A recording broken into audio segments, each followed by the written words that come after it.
오늘 하나님 말씀은 로마서 9장 1절로 5절의 말씀입니다. 하나님 말씀은 로마서 9장 1절로 5절의 말씀입니다.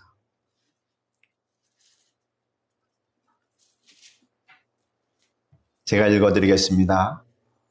내가 그리스도 안에서 참말을 하고 거짓말을 아니하노라. 나에게 큰 근심이 있는 것과 마음에 그치지 않는 고통이 있는 것을 내 양심이 성령 안에서 나와 더불어 증언하노니 나의 형제 곧 고륙의 친척을 위하여 내 자신이 저주를 받아 그리스도에게서 끊어질지라도 원하는 바로라. 그들은 이스라엘 사람이라. 그들에게는 양자됨과 영광과 언약들과 율법을 세우신 것과 예배와 약속들이 있고 조상들도 그들의 것이요 육신으로 하면 그리스도가 그들에게서 나셨으니 그는 만물 위에 계셔서 세세에 찬양을 받으실 하나님이시니라. 아멘. 오늘은 나라 사랑의 길, 이러한 제목으로 말씀해 드리겠습니다. 여러분은 우리 대한민국을 얼마나 사랑하고 계십니까? 나이가 들면 들수록 나라 사랑에 대한 그 마음은 참으로 깊어지는 것 같습니다. 이 나라가 아니었다면 우리가 이렇게 이 땅에서 번영을 누리고 행복하게 살아갈 수는 없을 것입니다. 특히나 외국에 나가서 사시는 분들은 이 나라에 대한 사랑이 더욱더 간절하다고 합니다. 나라가 없는, 나라를 잃은 백성들은 참으로 불행하고 불쌍한 사람들입니다.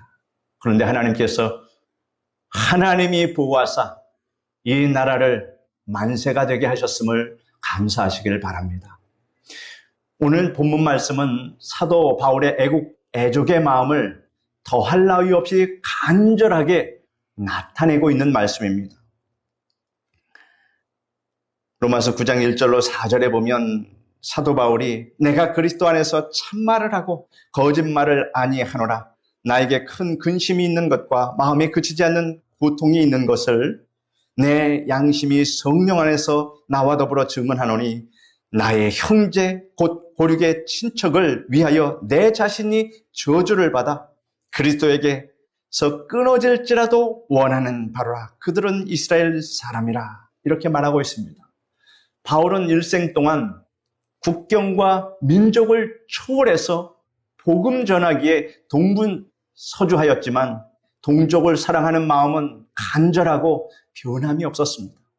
이처럼 참된 기독교인은 누구나 자기의 조국을 뜨겁게 사랑합니다.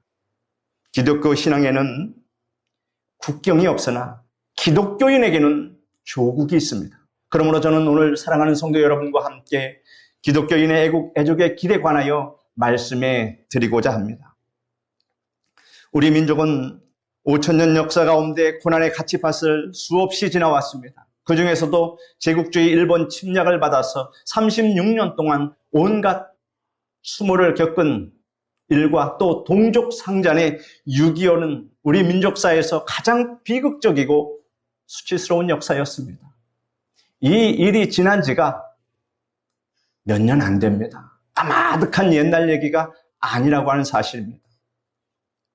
지금도 우리는 휴전선을 앞에 두고 남북이 두 동강이 난 상태에서 1천만 이산 가족의 슬픔과 한을 해결하지 못한 채 이렇게 긴 세월만 보내고 말았습니다.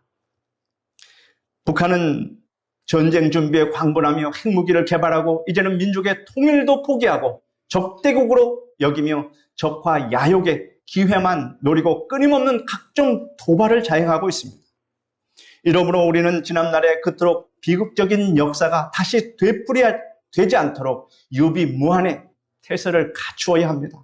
그리고 우리는 하루속히 이 삼천리강토에서 저 흉악한 유물론적 공산주의, 무신론적 공산주의를 몰아내고 통일의 영광스러운 날을 맞이하기 위해서 우리 그리스도인들은 항상 나라를 위해서 부르짖고 기도해야 합니다. 우리 기독교인들이 하나님 앞에서 기도하는 의무를 다하지 않으면 안 됩니다. 자신의 조국과 민족을 사랑하는 일에 있어서는 신자든 불신자든 차별이 있을 수 없습니다. 그러나 나라를 사랑하는 방법에 있어서는 기독교인은 불신자와 다른 차원에서 마땅히 행할 의무가 있습니다. 그러면 우리 기독교인이 나라 사랑의 길은 과연 무엇일까요? 첫째로 나라 사랑의 길은 회개하는 것입니다. 니느웨 사람들이 죄를 많이 짓자 하나님께서 니느웨 도성에 재앙을 내려 멸하시기로 작정하셨습니다.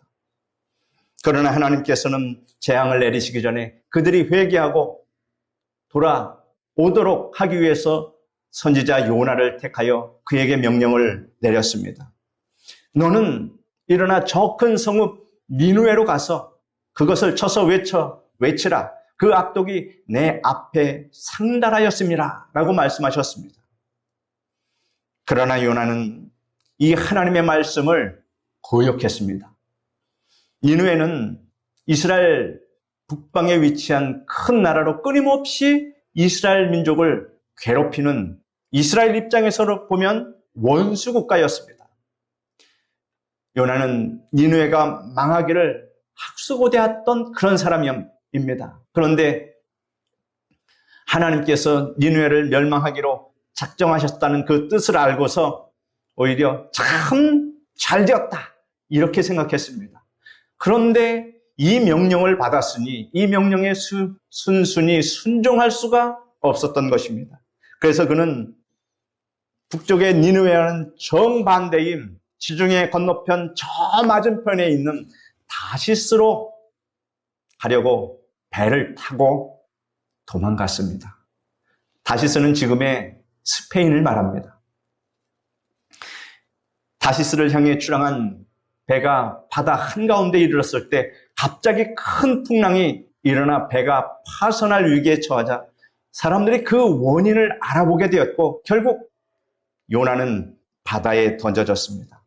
하나님께서 큰 물고기를 예비하시고 바다 위로 떨어지는 요나를 삼키게 하셨습니다. 요나는 물고기 뱃속에서 사흘을 지나게 되었습니다. 그때 그는 그 물고기 뱃속에서 하나님께 죄를 회개하였습니다. 요나가 회개하자 하나님께서 물고기로 하여금 요나를 육지에 토하도록 하셨습니다. 니느웨에 도착한 요나는 하나님의 심판이 임했으므로 회개하라 외치면서 성 안을 돌아다녔습니다. 요나의 이 외침을 듣고 니느웨 왕을 비롯한 온 백성들이 굵은 베옷을 입고 금식하며 하나님께 그들의 죄를 회개하기 시작했습니다.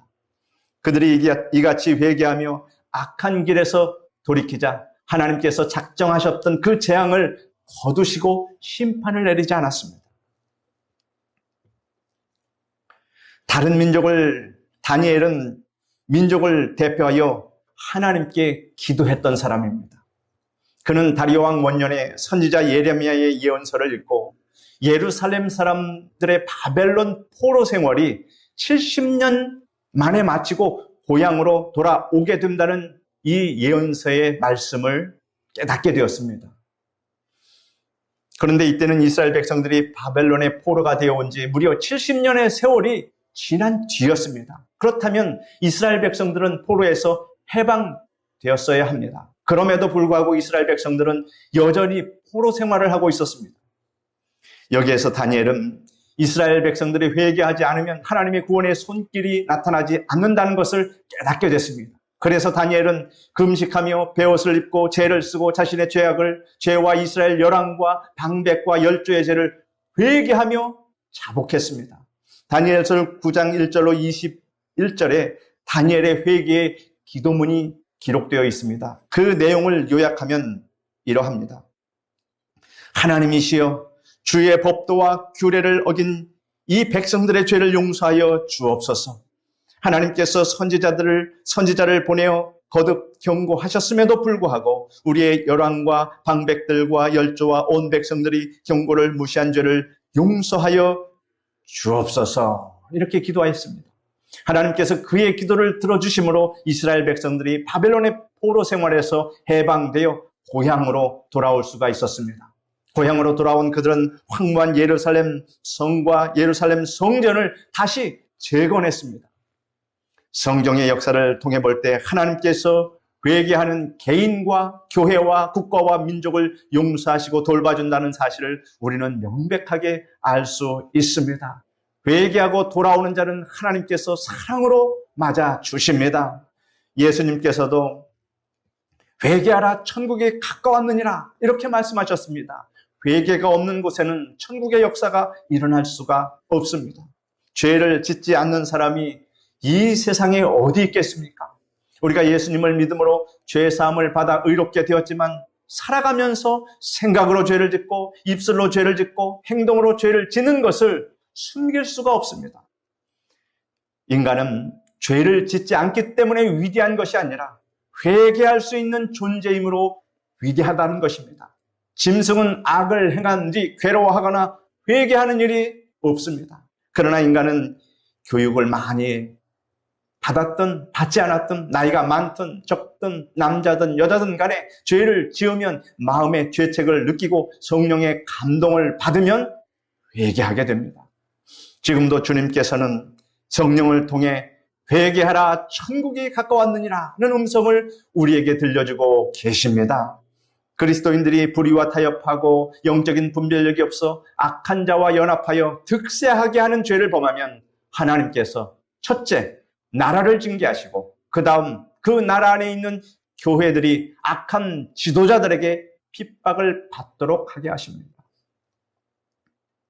그러나 말씀으로 깨닫고 돌이켜 회개할 때 하나님의 재앙과 심판이 유월절의 구원과 같이 넘어가고 이 나라와 교회가 화를 당하지 않게 됩니다. 그러므로 성도 여러분, 하나님의 최후의 심판이 이르기 전에 깨어 회개하고 기도하고 근신하는 여러분 되시기를 바랍니다. 둘째로 나라 사랑의 길은 기도하는 것입니다. 젖과 꿀이 흐르는 가나안 땅으로 가기 위해 모세가 300만의 이스라엘 백성들을 이끌고 광야로 들어섰습니다.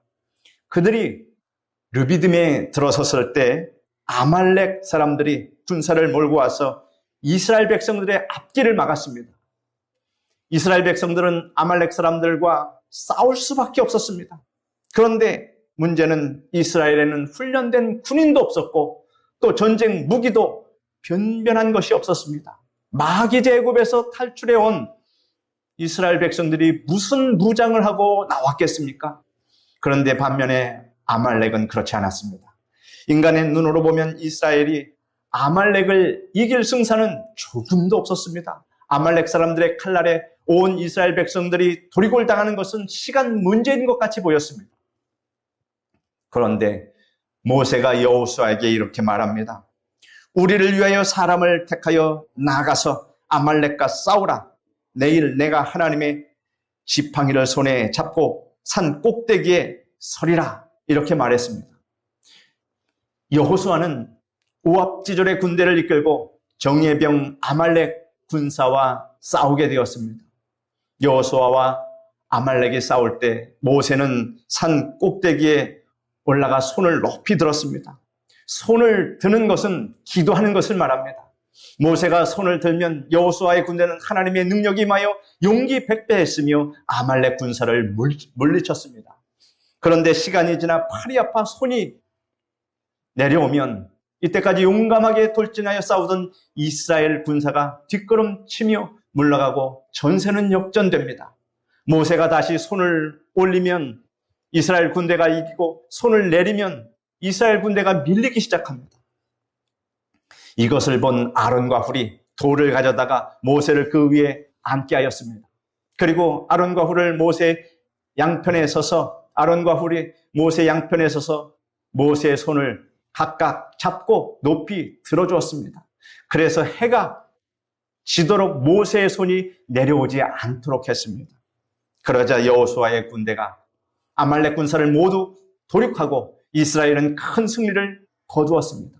이 사건은 민족이 위기에 처해 있을 때 전투해야 할 사람도 있어야 하지만 배후에서 기도하는 사람도 있어야만 승리할 수 있다는 이 사실을 우리에게 가르쳐주고 있습니다. 훗날 유다 백성들이 하나님의 은혜를 배반하고 범죄함으로 하나님께서 그들을 징계하여 바벨론의 포로가 되게 하셨고 그곳에서 그들은 많은 어려움을 당했습니다. 포로로 끌려간 민족이 겪는 고초란 이로 말할 수 없을 것입니다. 아하수에로 왕이 페르시아 제국을 다스릴 때에 있었던 일입니다. 그 당시 국무총리격인 높은 지위에 하만이라는 사람이 있었는데 그 조상이 바로 이 아말렉 사람이었습니다. 그러니 유대인과는 얼마나 철천지 원수의 관계, 역사적인 관계가 있었겠습니까? 그는 유대인들을 몹시 싫어하여서 유대인 박멸 정책을 폈습니다. 마치 독일 나치가 유대인들을 멸살하려고 박멸하려고 그렇게 가스 실어서 죽인 것과 같이 그렇게 하려고 했습니다. 그는 음모를 꾸며 왕의 허락을 받아 전 유대인을 죽이려는 계획을 세웠습니다. 이 사실을 알게 된 유대인들은 땅을 치고 울며 붉은 배를 입고 재에 누웠습니다. 당시 왕비는 유대인 에스더였습니다. 왕국에 있는 에스더는 삼촌 모르드게를 통해서 사정을 낱낱이 알게 되었지만 삼촌에게 자신이 왕 앞에 나가 탄원할 수 없다고 말했습니다. 왕이 허락하기 전에 왕 앞에 나가면 누구든지 죽임을 당하는데 에스더가 왕에게 나가지 못한 지가 이미 30일이 되었다 이렇게 말합니다. 그러나 모르드게는 에스더에게 이렇게 말합니다. 네가 만일 잠잠하여 말이 없으면 유대인은 다른 데로 말미암아 노임과 구원을 얻으려니와 너와 네 아비 집은 멸망하리라. 네가 왕위의 위를 얻은 것이 이때를 위함이 아닌지 누가 아느냐 이렇게 말했습니다.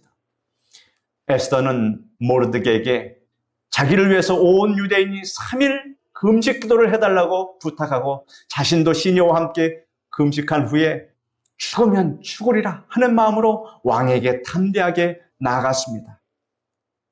보좌에 앉아있던 왕이 에스더를 보니 심히 사랑스러움으로 금호를 내밀어 규례를 깨뜨리고 왕에게 나갔지만 에스더는 죽음을 면하게 되었습니다. 하나님께서 역사하신 겁니다. 왕을 뵙게 된 에스더는 왕을 잔치에 초대하여 하만의 모든 음모를 밝혔습니다.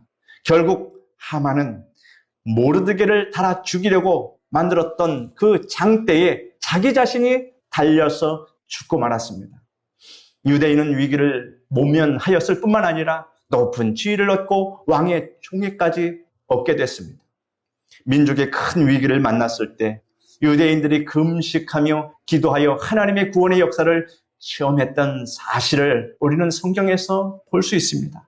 이러므로 우리는 언제나 나라와 민족을 위해서 기도해야 할 것입니다.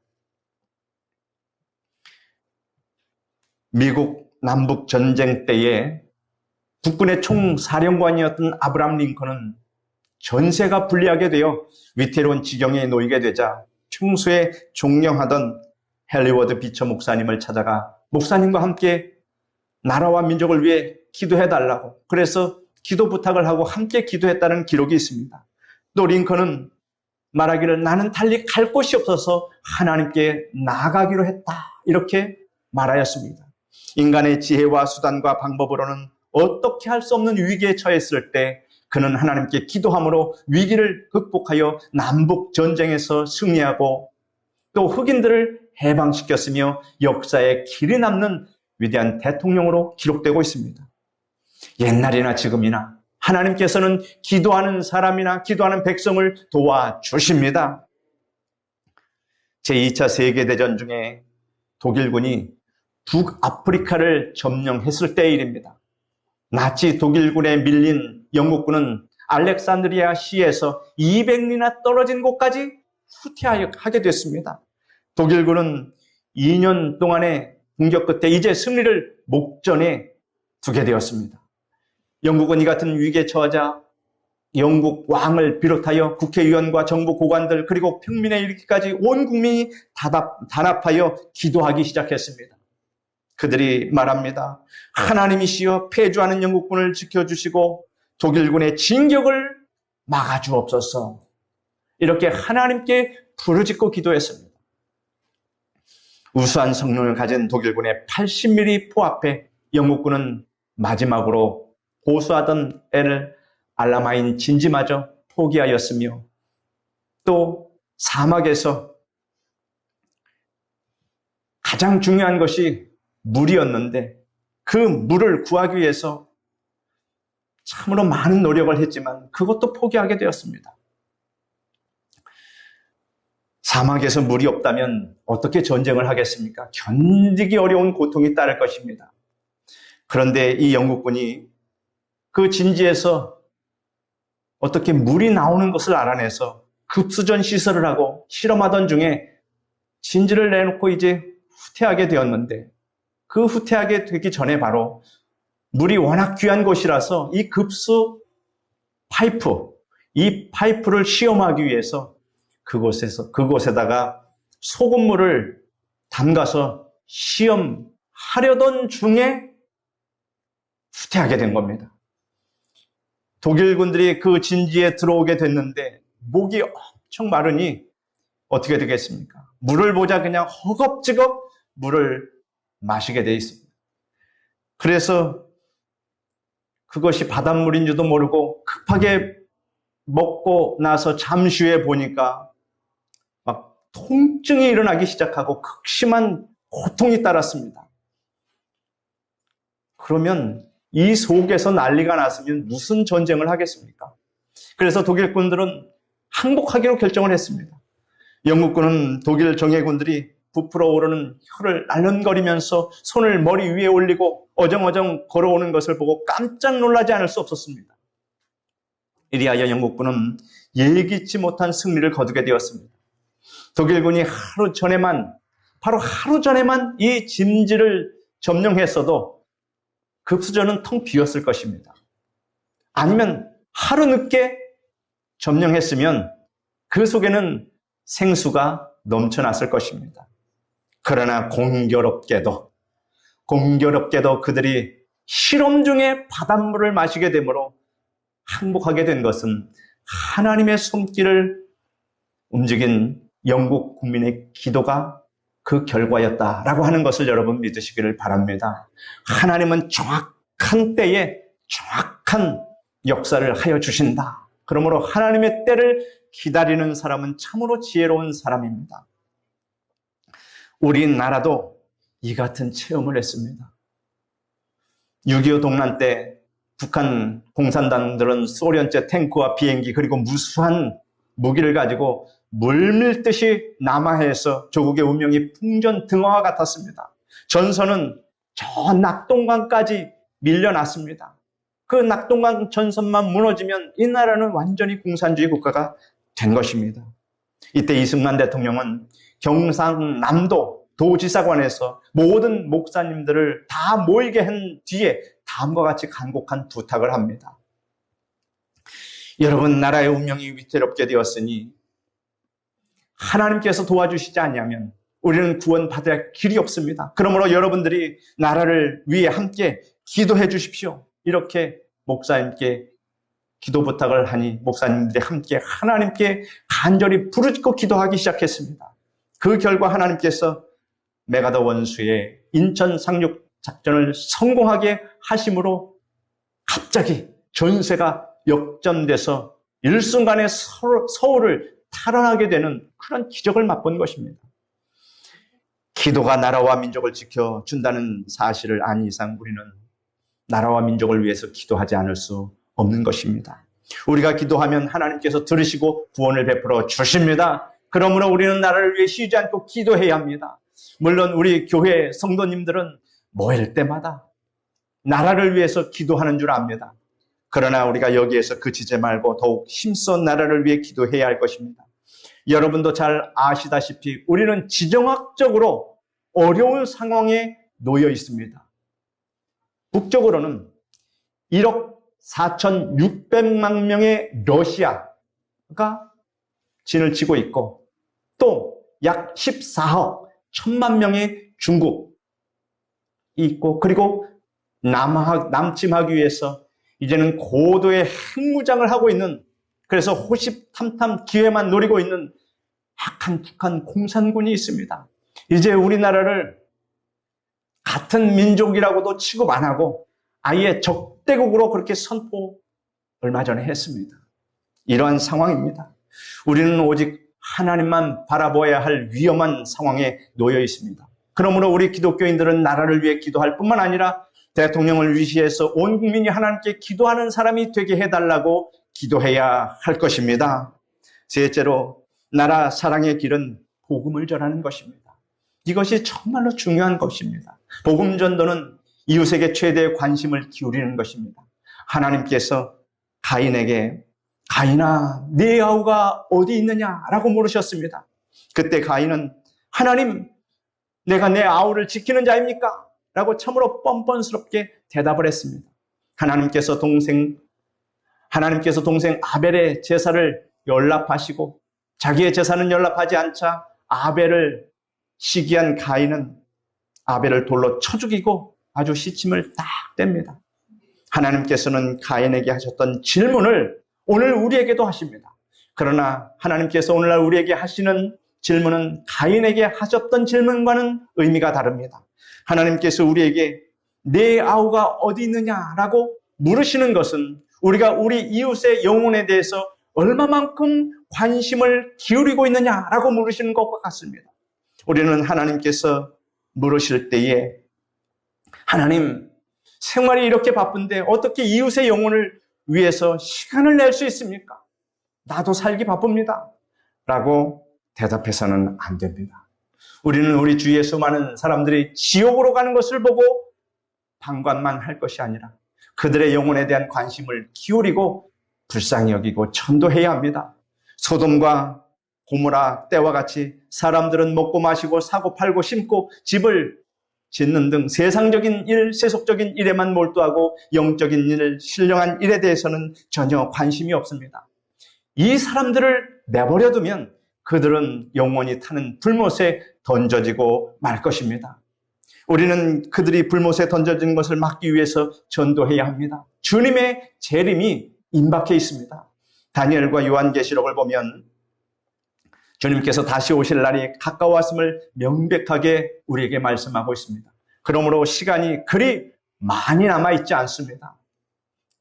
주님께서 지금 오신다고 해도 이상하지 않는 세상입니다. 여러분은 전력을 다해 복음을 전함으로 이 나라를 모두 예수님 앞으로 인도해서 불에서, 불못에서 건짐받도록 인도할 사명이 우리에게 있음을 여러분 아시기를 바랍니다. 복음 전도는 나라를 흥하게 만들어줍니다. 그 역사적인 예가 있습니다. 영국 국민이 복음 전도에 얼마나 열심을 내었던지 외국에까지 수많은 선교사를 파송하고 재정 지원을 아끼지 않았습니다. 그러자 하나님께서 영국에 복을 주셔서 영국은 해가 지지 않는 나라로 불릴 정도로 세계 최강국이 되었습니다. 그러나 그들이 선교의 열정이 식어지고 복음 전하는 일을 등한히 하자 나라가 지금 점점 쇠퇴하고 있습니다. 미국이 영국의 그 바통을 받아서 세계 각처에 선교사를 수없이 파송하였습니다. 이 때문에 독립한 지 불과 200년밖에 되지 않는 나라였지만 세계 제1의 최강국으로 하나님께서 지금 운행하고 있음을 여러분 믿으시기를 바랍니다. 우연하게 된 일이 아닙니다. 우리나라에 기독교 복음이 들어온 지 이제 140년밖에 되지 않았지만 성도가 1천만이 되었습니다. 놀라운 기적이 일어난 겁니다.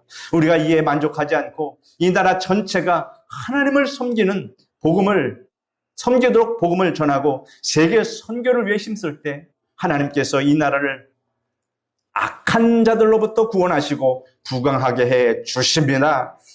우리는 복음 수입국에서 이제 복음 수출국이 되었습니다. 모든 것이 하나님의 은혜였습니다.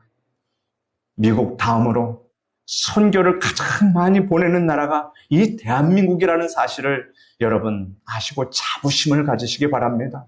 이 대한민국이 이렇게 복음을 전하니 이제 세계 선진국의 반열에 우뚝 서게 됐으며 세계 모든 나라들이 그 작은 나라, 동방의 작은 나라 대한민국을 주목하고 있다라고 하는 사실입니다. 그러므로 우리 젊은이들이 해외에 나가서 이제는 길을 펴고 대한민국 사람인 것을 오히려 자랑스럽게 여기며 또 그들이 그 젊은이들에게 큰 관심을 보이고 있다라고 하는 사실은 참으로 하나님의 은혜라고 하는 사실입니다. 우리 기독교인이 반드시 행해야 할 애족의 길을 세 가지 말씀드렸습니다. 먼저 우리는 회개해야 합니다. 회개하는 개인과 나라와 교회는 하나님께서 지켜주십니다. 또 우리는 기도해야 합니다. 기도하는 사람, 기도하는 나라는 하나님께서 함께 하시고 잘 되도록 도와주십니다.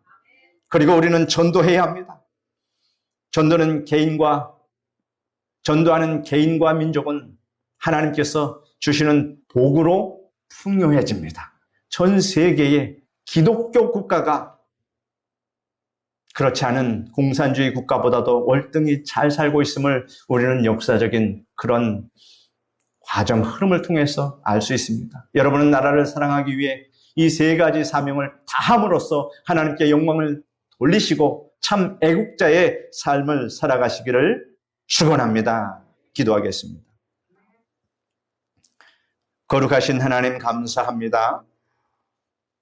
우리가 하나님 나라를 사랑하고 또 교회를 사랑하는 그러한 애국자인 것을 감사드립니다.